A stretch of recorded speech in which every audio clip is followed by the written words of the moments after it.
Hello बच्चों, लेकर आए हैं आईटी फाउंडेशन सीरीज का लेक्चर नंबर 04 कंपेयरिंग क्वांटिटी का। और लेक्चर नंबर 04 में हम डिस्कस करेंगे कंपाउंड इंटरेस्ट को। आइए जानते हैं कंपाउंड इंटरेस्ट क्या होता है। द डिफरेंस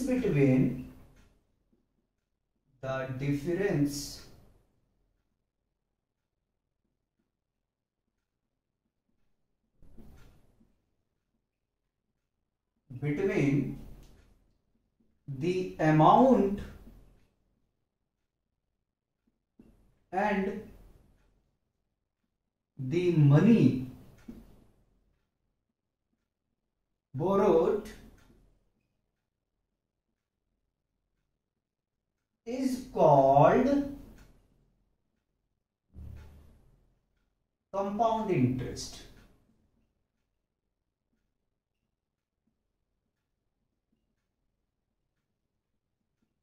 ठीक है, इसको डिनोट करते हैं CI से। क्या होता है compound interest? The difference between the amount and the money borrowed is called compound interest. ठीक है, अमाउंट और जो मनी उधार लेते हैं, इन दोनों के बीच का जो डिफरेंस होता है उसको हम कंपाउंड इंटरेस्ट कहते हैं। क्या हमने कहा कि जो अमाउंट होता है और जो अमाउंट हम बोरो करते हैं, ठीक है, उधार लेते हैं, इन दोनों का जो डिफरेंस होता है उसको कंपाउंड इंटरेस्ट कहते हैं। कंपाउंड इंटरेस्ट को निकालने के लिए अपने पास फॉर्मूला है CI is equal to amount minus principal.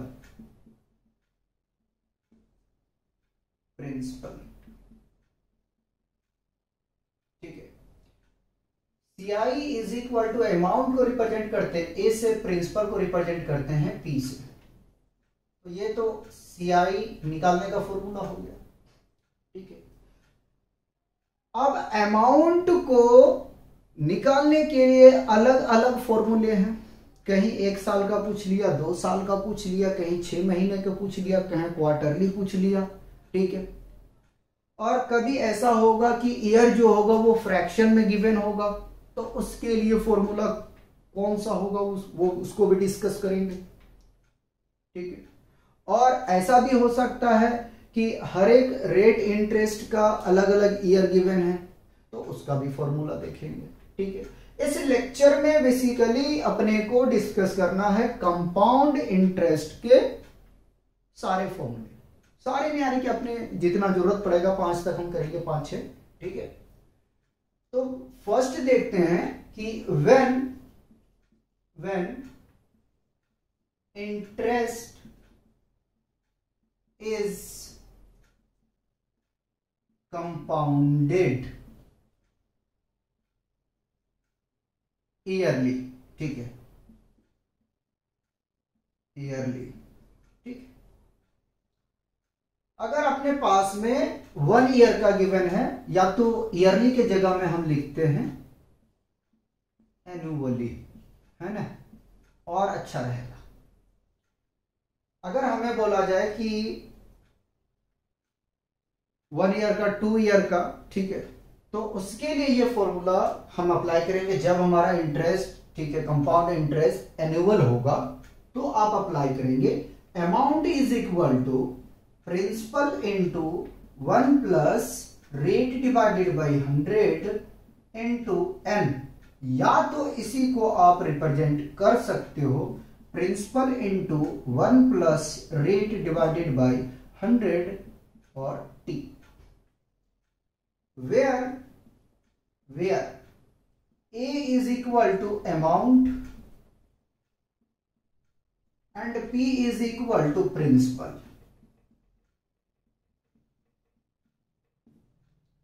R is equal to rate %, ठीक है, या रेट ऑफ इंटरेस्ट,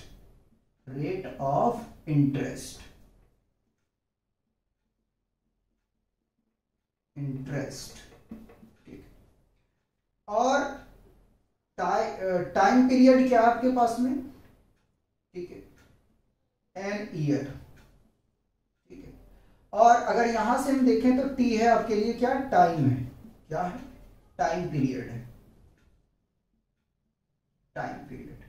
ठीक है, जब आपको ईयरली पूछेगा, ठीक है, या एनुअली हम कह सकते हैं, ठीक है, पूछेगा, तो आप सिंपल ये फॉर्मूला अप्लाई करोगे। ठीक है, क्वेश्चन देखो बाबू, आज तो हम डिस्कस नहीं करेंगे, आज तो पूरी फॉर्मूले को ही हम डिस्कस करेंगे।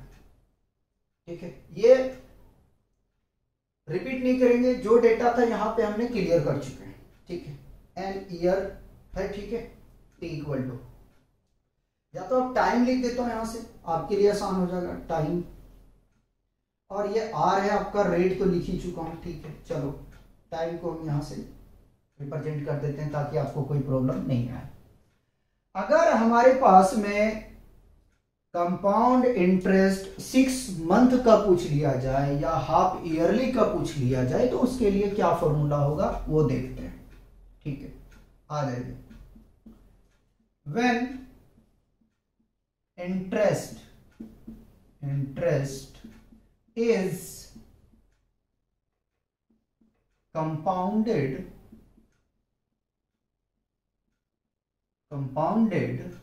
half yearly,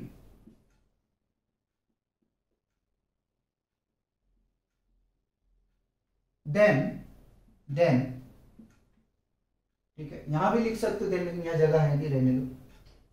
तो अमाउंट निकालने जो फॉर्मूला अपने पास में बनेगा वो बनेगा principal into 1 plus rate by two divided by 100 और 2n। यहां पे बाबू जो 2n है वो क्या है, ईयर है। ठीक है, 2n क्या है, ईयर है, कंफ्यूज नहीं होना है। बहुत सारे बुक में जो है 2n रिप्रेजेंट करता है, तो कंफ्यूज मत होना, टी लेके चलना तो आप टी लेके चल लो, कोई प्रॉब्लम नहीं आएगी। बहुत बातें बताऊंगा, परेशान होने की कोई बात नहीं। ठीक, तो चलो ये तो हमने अमाउंट देख लिया जब 6 महीने का हो। तो नेक्स्ट बात आ जाता कि अगर क्वार्टर में रहा तो क्या करेंगे, आते हैं नेक्स्ट। ठीक है, when interest is compounded for quarterly year। ठीक है, अगर क्वार्टरली ईयर का आपसे निकालने के लिए बोला जाए तब क्या होगा, देखो, then amount is equal to principal into 1 plus quarter, चलो इसको लिख देता हूं फॉर्मूला, उसके बाद समझा देता हूं। ठीक है, क्वार्टरली है, ठीक है, तो r बाई 4 डिवाइडेड बाई 100 करेंगे और 4n करेंगे। ठीक है, क्वार्टरली का फॉर्मूला जानने के बाद में अब यहां से हम लोग रुकते हैं और समझते हैं। ठीक है, अब समझते हैं। ठीक है, देखिए, 1 ईयर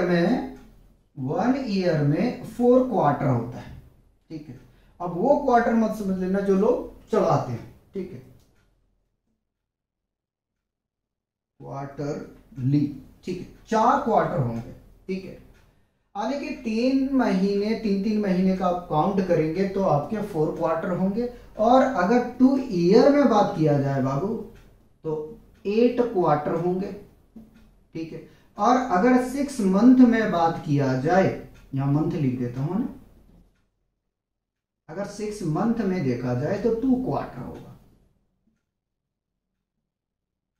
क्वार्टरली। ठीक है, 2 क्वार्टरली। ठीक, यहीं पे आगे में और चलेंगे, थोड़ा सा कुछ और बात डिस्कस करते हैं। क्या करते हैं वो जरा सा देखिएगा, यहां कर देते हैं। ठीक है, हाफ ईयरली है तो 1 ईयर में 2 हाफ ईयरली होता है। ठीक है, 2 हाफ ईयरली होता है। ये सब छोटी छोटी बातें नोट करना है। ठीक है, यही आपको आगे में काम देगा। और अगर हम बात करें 2 ईयर की तो इसमें कितने हाफ हो जाएंगे, 6 महीना का, जाहिर सी बात है 4 होगा। ठीक है, फॉर हाफ ईयरली। क्वार्टरली के कंसेप्ट में प्रॉब्लम नहीं आना चाहिए और हाफ ईयरली के कंसेप्ट में प्रॉब्लम नहीं आना चाहिए, क्योंकि देखो ये तो फॉर्मूला आप जनरली अगर 1 साल 2 साल 3 साल का देगा तो आराम से आप निकाल लोगे। घूमोगे कहां, यहां घूम जाओगे। यहां लिख देता हूं, where 2m is equal to year. ठीक है, ईयर यहां मैंने लिखा, जो 2n है वो ईयर है। ठीक है, पहले यहां तक कॉपी करोगे, फिर हम इसको रफ करके, अभी अपने पास में बहुत कुछ बताने के लिए बचा है उसको हम बताएंगे। ठीक है, आराम आराम से समझेंगे, टॉपिक वाइज करवाएंगे क्योंकि चैप्टर इंपॉर्टेंट है, तो इसको टॉपिक वाइज ही लेके चलेंगे। ठीक है, अच्छा यहाँ पे क्वार्टरली मैंने तो करा दिया, ठीक है, एक और आ सकता था लेकिन नहीं हुआ, जगह कम पड़ जाएगा, पहले कॉपी करो।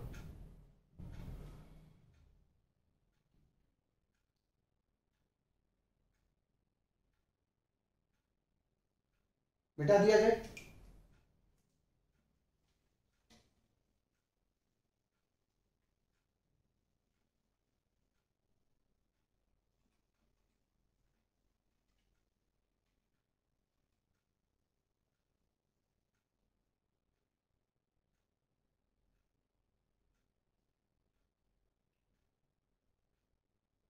नाउ नेक्स्ट क्वेश्चन की तरफ चलते हैं। When interest is compounded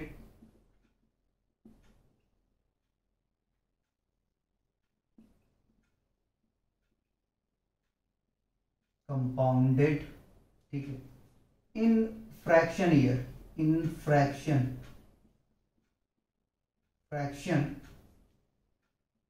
3 into 2/5 year,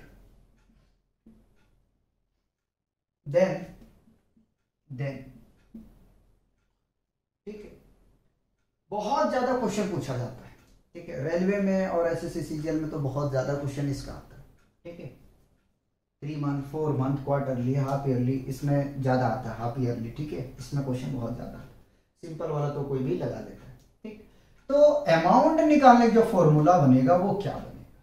ठीक, पहले तो प्रिंसिपल इनटू 1 प्लस रेट, ठीक है, डिवाइडेड बाय 100। देखो मल्टीप्लाई में कितना है, 3 है, तो पावर 3 करोगे, यानी कि 3n कर सकते हो, डायरेक्ट 3 लिखोगे, n नहीं लिखो तो कोई बात नहीं। आगे इनटू 1 प्लस रेट, अब जो रेट होगा वो डिवाइड कर दोगे भाई, 2r/5 डिवाइडेड बाई 100। ठीक है, इसका पावर कुछ नहीं होगा। तो यहां से आप अमाउंट निकालोगे, अगर फ्रैक्शन में आपके पास में कंपाउंड इंटरेस्ट निकालने के लिए बोला जाए तो।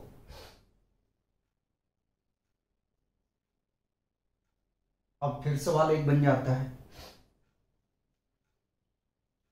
कि अगर इंटरेस्ट रेट अलग अलग रहता है और सबका ईयर अलग अलग रहता है, तो उस केस में हम क्या करेंगे और कौन सा फॉर्मूला अप्लाई करेंगे, ये हमारे लिए जानना बहुत जरूरी है। चलिए, when interest rate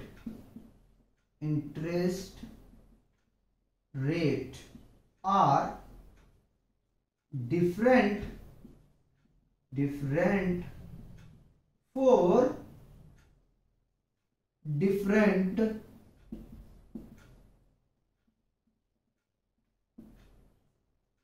when interest rate are different for different such as, या तो यहां से लेते हैं, हाँ सही है, such as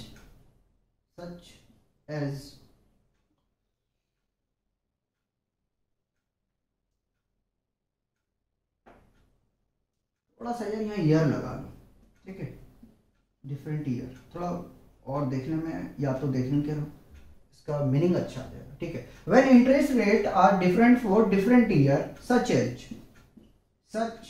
as R1% comma R2% comma R3% for first year, second year and third year, then जब इंटरेस्ट रेट आपका डिफरेंट रहेगा हर एक साल का, तो उस केस में आप ये फॉर्मूला अप्लाई करोगे। क्या अप्लाई करोगे, देखो जरा, amount is equal to principal into 1 plus R1 rate divided by 100 into 1 plus R2 divided by 100 into 1 plus R3 divided by 100 and so on, ठीक है, एंड सो ऑन। तो ये बेसिक फंडे थे कंपाउंड इंटरेस्ट के, जो आप लोग को पता होना चाहिए। ये फाउंडेशन है आपका। और हमेशा एक बात मैं रिपीट करता हूं कि अपनी फाउंडेशन पे काम करो, पहले इसे देख लो और कहीं प्रॉब्लम है तो उसको समझा दिया जाएगा।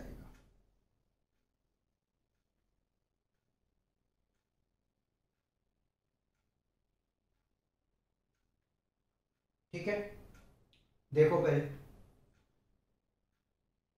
अगर इतना आपका बेस क्लियर है तो मेरे हिसाब से कहीं पे भी आपको प्रॉब्लम नहीं आएगा। फ्रैक्शन में याद रखना, यहां हमने 3 लिया है, ठीक है, यहां हमने 3 लिया, हो सकता 1 भी आए 2 आए, जितना यहां आगे में मल्टीप्लाई है उसका पावर वही बनेगा, यानी कि उसका जो टाइम पीरियड है वो वही बनेगा। और 2/5 जहां है वो डिवाइड करते जाना, हाफ ईयरली की हाफ से डिवाइड करना, क्वार्टरली के लिए वो डिपेंड करता है, अगर 1 ईयर का पूछा है तो 4 आएगा, और अगर 2 ईयर पूछा तो 8 से डिवाइड होगा। लेकिन 2 ईयर वाला तो आप डायरेक्ट कर सकते हो, ठीक है। लेकिन अगर क्वार्टरली में पूछा है तो आपको भाई साहब क्वार्टरली में ही जवाब देना पड़ेगा, ठीक है।